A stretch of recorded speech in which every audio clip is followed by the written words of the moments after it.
तो मेरा नाम केशव है और ये कहानी है ज़ारा की। मेरी कह सकते हैं लगभग गर्लफ्रेंड। हमारी कहानी जो कभी पूरी नहीं हो सकी। मैं हैदराबाद से दिल्ली वापस आ रहा था। खिड़की के बाहर देखा तो रात के अंधेरे में बादल ऐसे लग रहे थे जैसे कोई नाराज दैत्य हो, गरज रहे थे।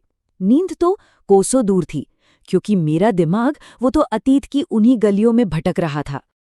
ये कहानी असल में 6 महीने पहले एक बार से शुरू होती है। मैं था और मेरा दोस्त सौरभ। हमारे सामने विस्की के गिलास थे। सच बताऊं तो पी सिर्फ मैं ही रहा था। सौरभ ने मेरे हाथ से गिलास ले लिया।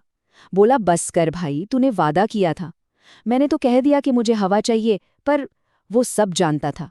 वो जानता था कि आज नए साल की शाम है और ये रात हर साल मुझे तोड़कर रख देती है।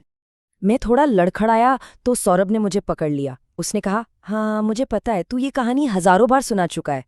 उसने गहरी सांस ली। उसे पता था कि अब मेरी कहानी कहाँ से शुरू होने वाली है। तो चलिए कहानी को वहीं से शुरू करते हैं जहाँ से ये असल में शुरू हुई थी। 7 साल पहले अक्टूबर 2010 की बात है। आईआईटी दिल्ली में डिबेट का फाइनल चल रहा था। मैं तो बस एक ऑडियंस था और मंच पर वो थी, ज़ारा। सफ़ेद सलवार कमीज में वो बिल्कुल किसी परी जैसी लग रही थी, लेकिन उसकी आवाज़ में वो दम था कि कोई भी चुप हो जाए। और जैसे ही उसने बोलना शुरू किया ना, पूरा हॉल एकदम शांत हो गया। टॉपिक था कि क्या धर्म का पब्लिक डिस्प्ले रोका जाना चाहिए। वो इसके खिलाफ बोल रही थी और उसकी दलीलें इतनी मजबूत थीं कि किसी की हिम्मत ही नहीं हुई उसे टोकने की, सिवाय मेरे। मैं अपनी जगह से उठकर चिल्लाया। सब लोग मुझे देखने लगे, ज़ारा भी। एक पल के लिए सन्नाटा छा गया। मेरी बात शायद उसे चुभ गई थी। उसकी मुस्कान गायब हो चुकी थी। उसका जवाब इतना जबरदस्त था कि पूरा हॉल तालियों से गूंज उठा। उसने मुझे पूरी तरह से खामोश कर दिया था। मैं चुपचाप अपनी सीट पर बैठ गया और उसी पल मैं जान गया था कि मुझे इस लड़की से प्यार हो गया है।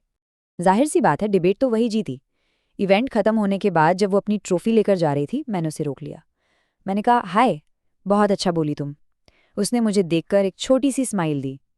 शायद उसे याद था कि मैं वही लड़का हूं जो बीच में चिल्लाया था। मैंने अपना हाथ आगे बढ़ाया तो वो पहले तो चौंकी, फिर मुस्कुरा दी।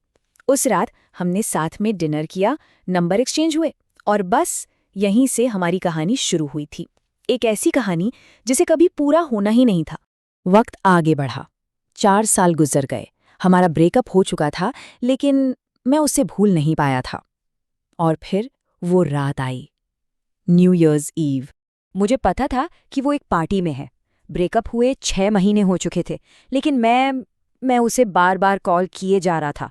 10वीं 11वीं बार कोई जवाब नहीं। और फिर आखिरकार फोन उठा। किसी लड़की की आवाज़ थी। मैंने ज़ारा को बुलाने को कहा।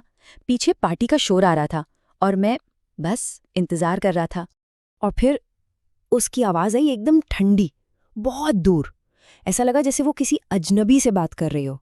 उसकी आवाज़ में कोई अपनापन नहीं था। कहना तो बहुत कुछ चाहता था, पर मेरे मुंह से बस इतना ही निकला। मैं चाहता था कि वो भी कहे कि वो मुझे याद करती है, पर दूसरी तरफ बस खामोशी थी। मैंने कहा, ज़ारा सुनो।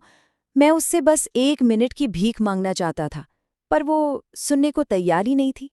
और फिर उसने वो शब्द कहे जो आज तक मेरे जहन में चुभते हैं, और फोन कट गया। फोन के दूसरी तरफ बस एक आवाज़ थी, डायल टोन की, टू टू टू। हमारी कहानी का अंत एक आवाज़ के साथ।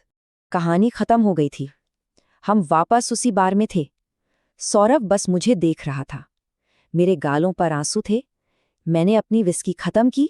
सौरभ ने मेरा हाथ पकड़ा और बोला, चलते हैं। फिर उसने जो कहा वो शायद सच ही था। उसने कहा, किसी ऐसी चीज से नफरत करना ज्यादा बेहतर है जो तुम्हारी हो नहीं सकती, बजाय उस चीज से प्यार करने के जो तुम्हें कभी मिलेगी ही नहीं। शायद वो सही था।